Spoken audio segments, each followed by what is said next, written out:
Budget 2023 के कुछ changes की वीडियोस तो आपको हमारे चैनल पर मिल ही गई है। जैसे कि जीएसटी अमेंडमेंट्स की मैंने सेपरेट वीडियो बना दी थी, इनकम टैक्स स्लैब रेट की मैंने सेपरेट वीडियो बना दी थी। आज इस वीडियो में जान रहे हैं इनकम टैक्स में जो चेंजेस हुए हैं, अप्रोक्सीमेट 114 चेंजेस बजट के थ्रू इनकम टैक्स यानी डायरेक्ट टैक्स में हुए हैं, जिसके हाइलाइट्स इस वीडियो में आपके साथ शेयर कर रही हूँ, जिसमें काफी सारे इंपॉर्टेंट चेंजेस मैं क्विकली आपके साथ शेयर कर दूंगी। इंपॉर्टेंट वीडियो है, आपसे रिक्वेस्ट है कि एंड तक देखें, इसे स्किप ना करें। और मेरी वीडियो अच्छी लगती है तो like, subscribe and bell icon जरूर प्रेस करें। बढ़ते हैं टॉपिक की तरफ एंड इस वीडियो को आप शेयर भी कर सकते हैं व्हाट्सएप या टेलीग्राम के थ्रू। मोबाइल आपके हाथ में है, ब्राउजर पे टाइप करिए studybuddy.com। यहाँ पे हमारे इंपॉर्टेंट कोर्सेज एक्टिव हैं, इनके बारे में डिटेल में मैं डिस्कशन करूंगी। स्क्रीन पे मैंने ओपन कर लिए हैं चेंजेस जो मैंने कवर किए हैं इस स्लाइड में। जैसा कि मैंने आपको बताया कि वैसे तो बजट में डायरेक्ट टैक्स में 114 के करीब चेंजेस करे गए हैं, पर यहाँ पे हम इंपॉर्टेंट चेंजेस को समझेंगे। सबसे पहले हम बात करेंगे जो आम आदमी को अफेक्ट करता है, टैक्स स्लैब। जी हाँ, गवर्नमेंट का इस बार बजट में पूरा फोकस एक ही स्लैब रेट पर था, न्यू टैक्स रिजीम पर। यानी आपके पास जो दो रिजीम होते हैं ना, ओल्ड एंड न्यू, उसमें से गवर्नमेंट का पूरा फोकस चला गया है न्यू स्लैब रेट पर। इसे बना दिया गया है डिफॉल्ट टैक्स रिजीम। इसका क्या मतलब है? इसका मतलब ये है कि आपके लिए हमेशा जो ऑप्शन रहेगी अवेलेबल वो नए रिजीम की रहेगी। अगर किसी टैक्स पेयर को ओल्ड रिजीम ऑप्ट करना होगा तो उन्हें इसके लिए beginning of the financial year में अप्लाई करना होगा सेपरेटली, ठीक है। और अगर आप बिजनेसमैन नहीं हैं तो आपके लिए कोई दिक्कत भी नहीं, आप हर साल स्विच कर सकते हो। चाहो तो कभी भी नए रिजिम में आ जाओ, चाहो तो कभी भी ओल्ड रिजिम में आ जाओ, depends on your income and tax. But businessman के लिए एंड प्रोफेशनल्स के लिए बार बार स्विचिंग की ऑप्शन नहीं है। उन्हें एक ही बार डिसाइड करना होगा वो ओल्ड रिजिम में जाना चाहते हैं या नए रिजिम में। ये जो सेक्शन, ये जो चीजें हैं ना, इसकी बात करी जाती है सेक्शन 115 BAC में। और जितने भी ये चेंजेस हैं ये एप्लीकेबल होंगे 1 अप्रैल 2023 से। देन नया जो रिजीम है उसमें एक खास बात और आई है। लास्ट ईयर तक ये रिजीम सिर्फ इंडिविजुअल एनएचएफ के लिए था। अब ये रिजीम ओपन कर दिया गया है AOP, BOI, AJP, other than cooperative societies के लिए। इंडिविजुअल एनएचएफ के लिए तो पहले भी था और अभी भी है। क्लियर हो गया आपको? देन नए रिजीम में ही बेसिक एग्जाम्पशन लिमिट 2.5 लाख से 3 लाख कर दी गई है। तो ध्यान देने वाली बात यह है कि जितने भी चेंजेस मैं कवर कर रही हूँ सारे नए रिजीम में हो रहे हैं। That means old tax regime की स्लैब रेट वही है जो पहले थी। अभी मैं आपके साथ शेयर भी करूंगी स्लैब रेट। और रिबेट मिलती है एक 87E में, वो पहले 5 लाख तक की इनकम को टैक्स से एग्जाम्प्ट करती थी क्योंकि हमें रिबेट मिल जाती थी। अब 7 लाख की इनकम को टैक्स से एग्जाम्प्ट कर दिया गया। आप सुन भी रहे होंगे, जब से बजट आया तब से यही चर्चा में है कि 7 लाख तक की इनकम पर नहीं लगेगा टैक्स। और इस पर हमने भी एक वीडियो शेयर करी थी जिसपे आप सभी ने बहुत सारा प्यार दिया, जो मैंने यहाँ आई बटन पे भी लिंक कर दी है, डिस्क्रिप्शन में भी दे दी है। और टैक्स कैलकुलेट कैसे कर सकते हो आप, एक फ्री टूल हमारी टीम ने क्रिएट कर दिया है जिसके लिए वीडियो आ चुकी है चैनल पर। तो चैनल की किसी भी लेटेस्ट वीडियो को मिस ना करें, वो वीडियो भी मैंने डिस्क्रिप्शन में दे दी है। तो इस जो 7 लाख तक की इनकम पे आपने सुना ना टैक्स नहीं लगेगा, वो नए रिजीम में हुआ है। यानी कि नए स्लैब रेट में आने पर आपकी 7 लाख तक की इनकम एग्जम्प्ट है। नाउ कोई भी चेंज, जैसा कि मैंने बताया, ओल्ड टैक्स रिजीम में नहीं हुआ है। यानी जो पहले स्लैब रेट थी, ओल्ड स्लैब रेट पहले के ईयर्स में जैसी थी वैसी की वैसी ही है। कौन से फाइनेंशियल ईयर के लिए? 23-24 के लिए भी, ठीक है। यानी यही सेम 22-23 में भी है, यही सेम 23-24 में भी है। तो 23-24 में हमारी जो स्लैब है वो अप टू 60 इयर्स एज के पर्सन के लिए क्या बोलती है कि आपकी इनकम अगर 2.5 लाख तक है पूरे साल की तो एग्जाम्प्ट रहेगी। 2.5 लाख से 5 लाख होने पर 5% स्लैब रेट है, बीच में से 10% का स्लैब रेट अब हट चुका है। 5 to 10 लाख पर 20% टैक्स है एंड अबव 10 लाख पर 30% का टैक्स रेट है। और बस आगे सीनियर सिटीजन्स के लिए ना बस ये वाली स्लैब चेंज हो जाती है एग्जाम्पशन की अकॉर्डिंग टू द एज। ठीक है, तो कोई भी चेंज स्लैब रेट में ओल्ड स्लैब रेट में नहीं है। अब बात करते हैं नए रिजीम की। देखिए मैंने यहाँ कंपैरेटिव बना दिया कि पिछले साल तक क्या था नया रिजीम और इस बार क्या हो गया है। अब आपकी 3 लाख तक की इनकम पे कोई भी टैक्स नहीं है नए रिजीम में, बट नए रिजीम के लिए संभलिए। नया रिजीम आपको कोई भी सेविंग करने पर उसकी डिडक्शन अलाउ नहीं करता है। यही इस रिजीम का सबसे बड़ा नेगेटिव पॉइंट है। अगर इसमें भी गवर्नमेंट डिडक्शन अलाउ कर दे ना तो फिर तो ओल्ड रिजीम को कोई टच ही नहीं करेगा, क्योंकि ऑलरेडी इसमें स्लैब बहुत ही कम रेट की करी गई है। तो यहाँ पर जो नया चेंज है ना उसको समझिए। ये है अब आपकी नई स्लैब रेट। 3 लाख से ज्यादा income but up to 6 lakh होने पर 5%, 6 to 9 की रेंज में 10% का टैक्स रेट, 9 to 12 की रेंज में 15%, 12 to 15 की रेंज में 20% टैक्स रेट है, बीच में से 25% का टैक्स स्लैब खत्म कर दिया गया है नई रिजीम में, और अबव 15 लाख पे 30% टैक्स लगेगा। एंड वेरी इंपॉर्टेंट, इस बार नए टैक्स रिजीम में आपको कुछ एक्स्ट्रा डिडक्शन अलाउ करी है। सारी डिडक्शन एंड एग्जाम्पशन तो अलाउड नहीं है, बट कुछ अलाउ करी गई हैं जो मैंने यहाँ पे आपके लिए कंपाइल कर दी है। वेरी इंपॉर्टेंट, इन्हें आप जरूर समझिएगा। सबसे पहला है स्टैंडर्ड डिडक्शन अलाउ कर दी गई है 50,000 की सैलरीड पर्सन के लिए नए रिजीम में भी। ओल्ड रिजीम में तो पहले भी होती थी ये, पर नए रिजीम में क्योंकि ये अलाउड नहीं होती थी अभी तक, इस बार अलाउ कर दी गई है। यानी अगर मैं सैलरीड पर्सन की बात करूं ना तो 7 लाख तक तो वैसे ही उनका टैक्स इस रिजीम में एग्जाम्प्ट कर दिया गया है, और अगर स्टैंडर्ड डिडक्शन को भी कवर कर ले तो यानी कि सैलरीड पर्सन का 7,50,000 की इनकम पे टैक्स होगा 0। समझ गए आप क्यों होगा? क्योंकि उन्हें 50,000 की स्टैंडर्ड डिडक्शन भी अलाउ कर दी गई है। तो बेनिफिट दिया जा रहा है नए रिजीम में, यानी कि आपको ललचाया जा रहा है कि आप किसी भी तरीके से बस अब नया रिजीम ऑप्ट करो, क्योंकि धीरे धीरे हो सकता है ओल्ड रिजीम को गवर्नमेंट खत्म ही कर दे। गवर्नमेंट चाहती है आप सेविंग्स कम करो, है ना, तभी तो आप नए रिजीम में आओगे। तो जो पर्सन सेविंग्स कम करते हैं ना उनको तो बहुत फायदा हुआ है इस बजट से। देन फैमिली पेंशन जिनको मिलती है उनके लिए एक डिडक्शन होती है सेक्शन 57 में। जो उनकी फैमिली पेंशन होती है, मान लो 50,000 की फैमिली पेंशन है, उसमें से उनको एक सीधे सीधे डिडक्शन मिल जाती है अंडर सेक्शन 57। वो होती है 15,000 या 1/3 of the pension which ever is lower. ये तो मैंने एग्जांपल दिया था। वो डिडक्शन भी अब नए रिजीम में अलाउड कर दी गई है, पहले ये नहीं थी। और साथ ही एक नई डिडक्शन लाई गई है अंडर सेक्शन 80 CCH2। यानी एक ना इन्होंने एक अग्निवीर कॉर्पस फंड अनाउंस करा है बजट में। इस कॉर्पस फंड में इंप्लॉयर का जो कंट्रीब्यूशन होगा ना वो नए स्कीम में डिडक्शन के लिए अलाउ कर दिया जाएगा। इसी तरह का एक डिडक्शन पहले भी नए रिजीम में अलाउड था, वो था 80 CCD2 का, मतलब पेंशन फंड में अगर एम्प्लॉयर कंट्रीब्यूट करता था, ठीक है, वो पहले भी अलाउड था, अभी भी अलाउड है। और अग्निवीर के लिए अलग से ले आया गया है ये ऑप्शन कि अग्निवीर में फंड में अगर एम्प्लॉयर कंट्रीब्यूट करेगा तो इस सेक्शन में डिडक्शन अलाउ होगी नए रिजीम में, ठीक है। तो नए रिजीम में होलसेल इतनी ही डिडक्शंस आपके लिए अलाउ करी जाती हैं। कोई HRA अलाउड नहीं होता। सबसे ज्यादा क्वेश्चन आते हैं HRA अलाउ है या नहीं। कोई हाउस का जो लोन लिया है आपने वो अलाउ नहीं होता।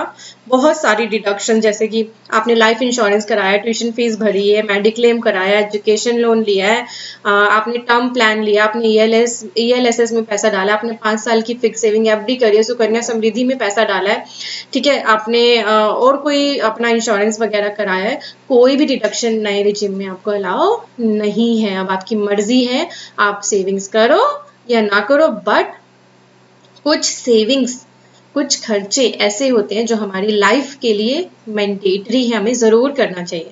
नए रिजीम में आने का मतलब ये नहीं है कि आप मेडिक्लेम कराना बंद कर दो, बच्चों की ट्यूशन फीस पे खर्चा करना बंद कर दो, अपना लाइफ इंश्योरेंस कराना बंद कर दो। नहीं, जो आपकी लाइफ के लिए इंपॉर्टेंट खर्चे हैं वो तो आप करोगे ही। ये सबसे ज्यादा बेनिफिशियल उनके लिए रहेगा जो अभी जैसे यंग एज में होते हैं, जस्ट स्टडी को अभी खत्म ही किया है और अब सीधा जॉब में आ गए हैं, तो उनके लिए बड़ा बेनिफिशियल रहेगा नया रिजीम। नए रिजीम में एक और फायदा दिया गया है, सरचार्ज का जो रेट था, हायर रेट 37% का, जो अबव 5 करोड़ की इनकम पे था, उसे अब 25% कर दिया गया, यानी मैक्सिमम सरचार्ज 25% कर दिया गया नए रिजीम के अंदर। तो हायर इनकम वाले पर्सन को भी इसमें थोड़ा सा बेनिफिट दिया गया है। ये थी नए रिजीम की, ओल्ड रिजीम की बात, आपके पर्सनल इनकम टैक्स की। नाउ अगर आप प्रॉपर्टी बेचते हो अपनी, ठीक है। तो उस केस में आपका जो कैपिटल गेन था उसको एग्जाम्प्ट करने के लिए आपको डिडक्शन मिलती थी सेक्शन 54 में, और सेक्शन 54F में कंसिडरेशन को इन्वेस्ट करने पर आपको डिडक्शन मिलती थी। इसकी कैपिंग कर दी गई है, कैपिटल गेन में है ये चेंज, इसकी कैपिंग कर दी गई है 10 करोड़ की, यानी 10 करोड़ से ज्यादा की इन्वेस्टमेंट आपको अलाउ एग्जाम्पशन के लिए नहीं करी जाएगी। इन्वेस्टमेंट तो आप कर सकते हो ज्यादा की भी, बट एग्जाम्पशन आपको अप टू 10 करोड़ ही मिलेगी। और जो एक और ऑप्शन दी जाती है ना कि जब तक आपने इन्वेस्ट नहीं किया तब तक आप कैपिटल गेन अकाउंट स्कीम में पैसा डाल दो, वो भी उसके लिए भी लिमिट 10 करोड़ ही रहेगी। यानी कैपिटल गेन अकाउंट स्कीम में भी जितना मर्जी आप पैसा डालो, 10 करोड़ से ज्यादा की एग्जाम्पशन आपको इन दो सेक्शंस में, नोट कर लो, सेक्शन 54 एंड 54F में अलाउ नहीं करी जाएगी। जैसा कि मैंने आपको बोला है, एंड तक वीडियो को देखना, क्योंकि मैं टीडीएस एंड टीसीएस के चेंजेस भी इस वीडियो में बहुत ही ब्रीफ में कवर करूंगी।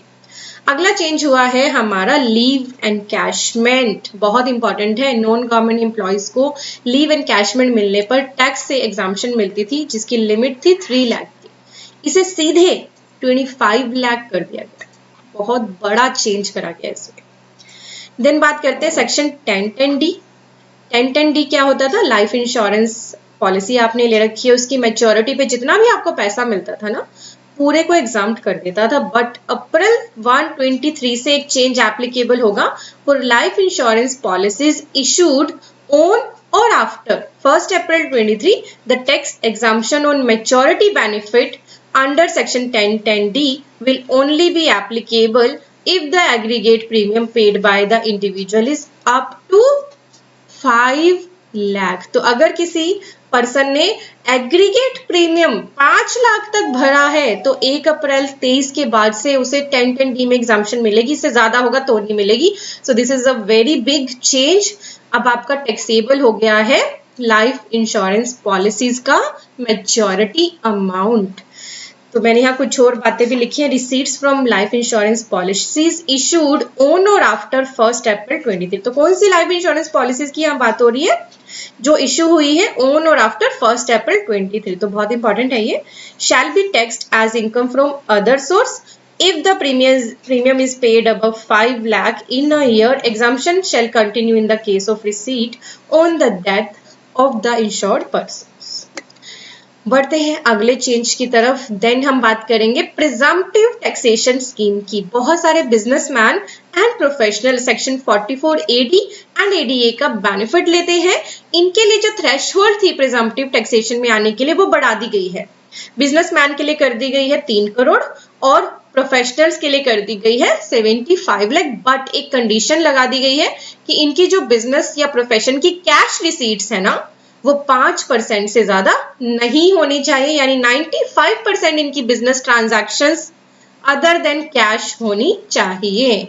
अगला चेंज किया गया है, 2 स्कीम्स है। एक स्कीम तो आपको ऑलरेडी पता होगी, सीनियर सिटीजन सेविंग स्कीम में जो पर्सन सीनियर सिटीजन है वो पहले कितना अमाउंट जमा करा सकते थे उसका बेनिफिट लेने के लिए? Up to 15 lakh. अब कर दिया गया है इस लिमिट को 30 लाख।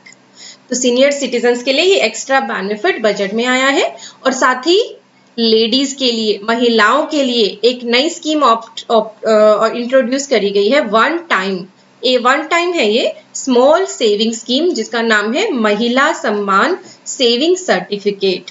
इसमें मैक्सिमम जो आप पैसा जमा करा सकते हो टेन्योर रहेगा 2 इयर्स का, इंटरेस्ट रेट 7.5% का, और जितना अमाउंट आप डिपॉजिट करा सकते हो इसमें वो है 2 लाख। ठीक है, तो ये 2 स्कीम्स नहीं आई हैं।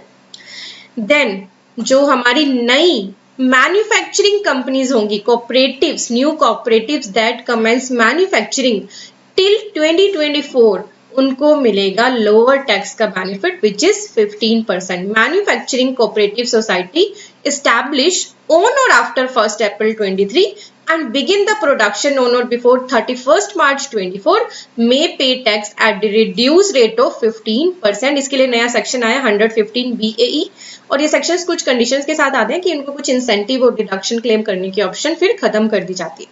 15% का रेट है, प्लस सरचार्ज रहेगा 10% एंड सेस एप्लीकेबल हो जाएगा।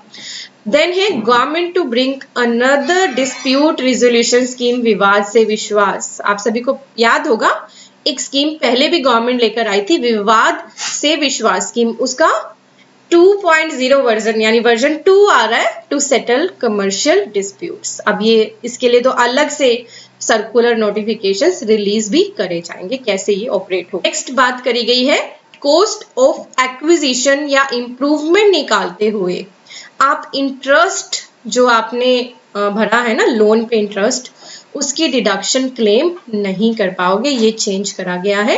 वाइल इंटरेस्ट पेड ऑन, अब क्यों करा गया, क्योंकि इंटरेस्ट जो आप पे करते हो बोरोड कैपिटल पे फॉर एक्वायरिंग और इंप्रूविंग अ प्रॉपर्टी, उसकी आपको डिडक्शन मिल जाती है आपकी इनकम से ही।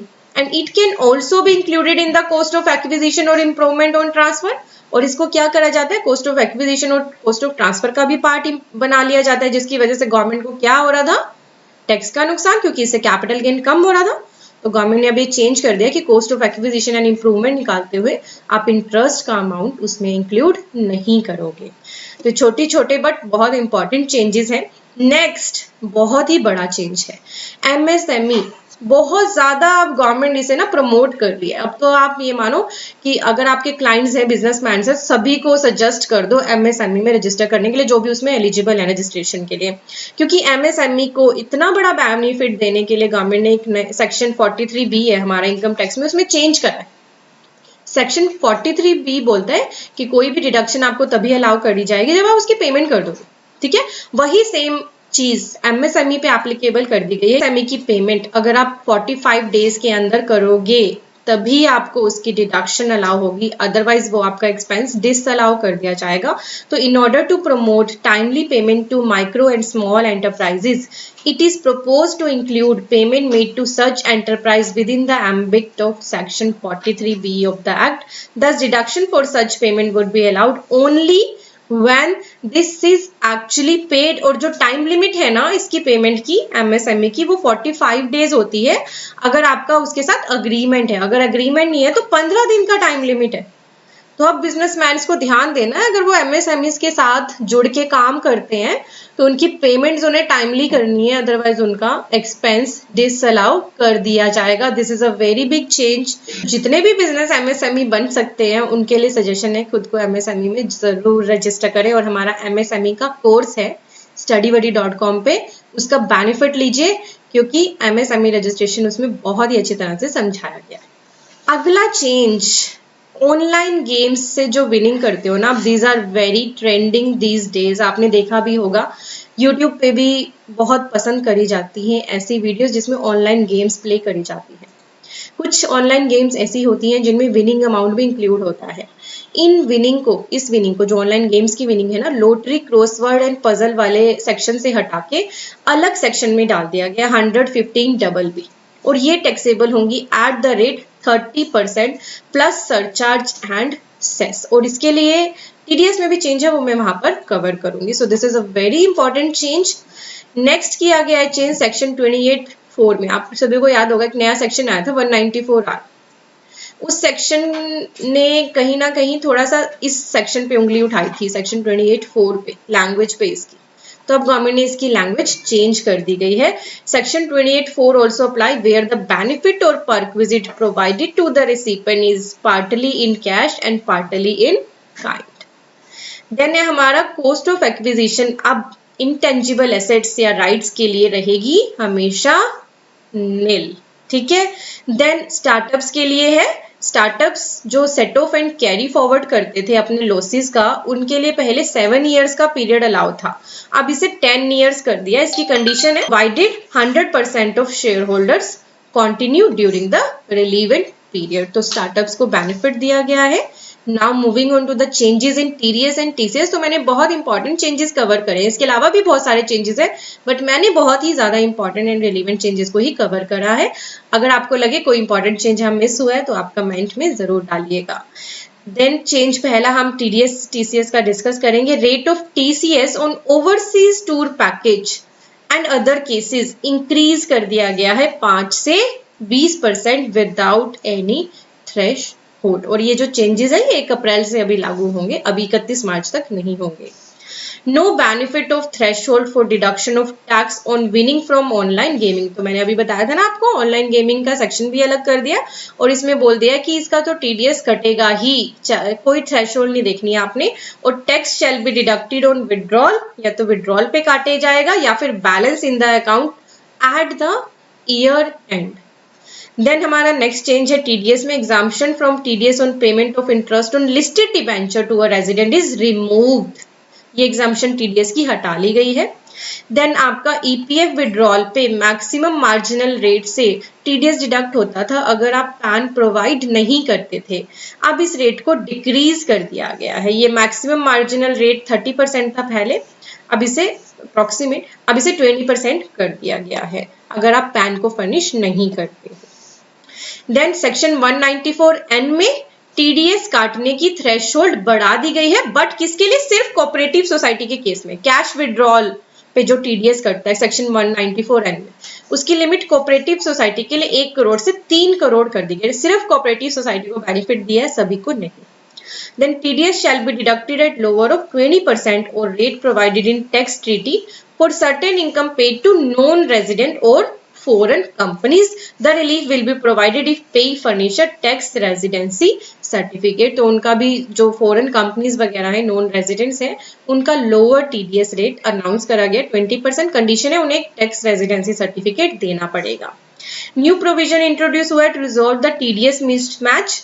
तो टीडीएस के कई बार मिसमैच हो जाते हैं जिसकी वजह से टीडीएस क्लेम नहीं कर पाता है टैक्स पेयर। इसको रिजॉल्व करने के लिए नया प्रोविजन इंट्रोड्यूस करा गया और अलाउ करा गया है एसएससी को to claim TDS credit in the relevant assessment year. This can be done by applying, कैसे होगा ये? By applying to assessing officer within 2 years of the TDS deduction. ठीक है, so very important change. Next change है हमारा जो higher deduction के TDS and TCS के सेक्शन है 206AB and 206CCA for those specified person who have not filed their income tax return and have TDS या TCS aggregate at least 50,000 in a year। इसमें amendment propose करी गई है to exclude the persons who are not required to file return of income, जिनको return भरने की जरूरत ही नहीं है, एटलीस्ट उन पर से ये सेक्शन हटाना चाहिए था और वो हटा दिया है। एंड आर नोटिफाइड, या फिर गवर्नमेंट ने जिन्हें नोटिफाई करा है for being considered at specified persons. Then JDA agreement के लिए जो पेमेंट करी जाती है under JDA agreement in the form of cheque, draft और another electronic mode shall be covered under the TDS net of section 194IC। Then ये overseas tour packages वाला शायद मैंने कवर कर दिया था। Overseas tour packages, the applicable TCS rate has been 5% without any threshold. This has now been increase to 20%।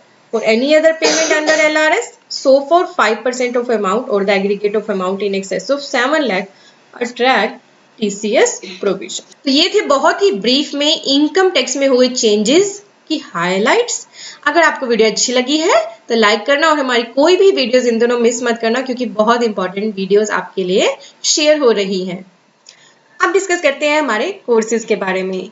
अभी हमने नया अकाउंटिंग कोर्स लॉन्च करा है आप सभी की रिक्वेस्ट पे, और ये बहुत ही पॉपुलर हो गया ऑलरेडी। इसमें बहुत सारे पर्सन एनरोल कर चुके हैं, ये प्री बुकिंग में है, बहुत सारी वीडियोस इसकी बन चुकी हैं, कुछ प्रोसेस में है, और बहुत ही पॉकेट फ्रेंडली कोर्स हमने आपके लिए लॉन्च करा है। साथ ही हमने TDS and TCS course provide कर रखा है। अगर आप अपनी खुद की कंसल्टेंसी स्टार्ट करना चाहते हैं टीडीएस टीसीएस में, क्योंकि एक अलग ही फील्ड है प्रैक्टिस का, तो वो आप इस कोर्स को लेने के बाद बिल्कुल कर सकते हैं। टीडीएस ऑन प्रॉपर्टी एक अलग ही टॉपिक हो जाता है। बहुत से पर्सन प्रॉपर्टी को सेल या परचेज करते हो कंफ्यूज होते हैं टैक्स में ना, टीडीएस में। तो इस कोर्स का आप बेनिफिट लीजिए, बिल्कुल ही मिनिमम प्राइस पे अवेलेबल है। Then 3B reconciliation with 2B, ये कोर्स आपके लिए अवेलेबल कराया, क्योंकि रिकंसिलिएशन जीएसटी में अब इतने इंपॉर्टेंट हो चुके हैं, आप इन्हें मिस नहीं कर सकते। तो लाइव 3B फाइलिंग है with proper 2B versus 2A reconciliation, और बहुत ही मिनिमम कॉस्ट पे अवेलेबल है। सिर्फ रिक को सीखना है, 3B फाइलिंग नहीं सीखनी, तो वो कोर्स अलग से अवेलेबल है। एमएसएमई पे गवर्नमेंट का फोकस है कि सभी बिजनेसमैन खुद को एमएसएमई में रजिस्टर करके एमएसएमई के बेनिफिट्स लें। ये कोर्स भी आपके लिए अवेलेबल करा रखा है हमने। देन हमारे कॉम्बो हैं कुछ, और GST income tax ITR TDS के कोर्सेज है। मेगा कॉम्बो में हमारे GST income tax ITR TDS और automation of balance sheet course include है। इस कोर्स में बहुत सारे पर्सन एनरोल कर रहे हैं। Then automation of balance sheet का कोर्स, ये क्या है? बैलेंस शीट तो आप सभी को आती है बनानी, बट आप कैसे बनाते हो? एक एक चीज को एक एक फिगर को एक्सेल में लिंक करते हो मैनुअली। मैं कहूँ कि मेरे पास एक ऐसा तरीका है कि आपका क्लाइंट चाहे डेली आपके पास आ जाए और आपसे बैलेंस शीट मांगे तो आप 5 ही मिनट में उसे दे सकते हो। वो यही तरीका है जो इस कोर्स में बताया गया है। बहुत सारे पर्सन ने इसका बेनिफिट लिया है। इवन आप अगर ऑलरेडी जॉब करते हो या अपना खुद का प्रैक्टिस करते हो, कंसल्टेंसी देते हो, तो ये कोर्स ना आपकी कंसल्टेंसी को, आपकी प्रैक्टिस को या आपकी जॉब प्रोफाइल को और भी इम्प्रूव कर देगा, क्योंकि इसमें ऐसे ऐसे फॉर्मूलाज डिस्कस करे गए हैं जो आपको सिर्फ बैलेंस शीट के लिए ही नहीं और भी कई चीजों के लिए काम आएंगे। तो इस कोर्स का ज्यादा से ज्यादा बेनिफिट लीजिए। कुछ और भी कॉम्बो अवेलेबल करा रखे हैं हमने, तो आप यहाँ पे आके चेक कर सकते हैं। कोई भी दिक्कत है तो हमारी टीम के नंबर दिए हैं, ईमेल आईडी दी है, इनके साथ आप बात कर सकते हैं। Thank you for watching. Bye bye.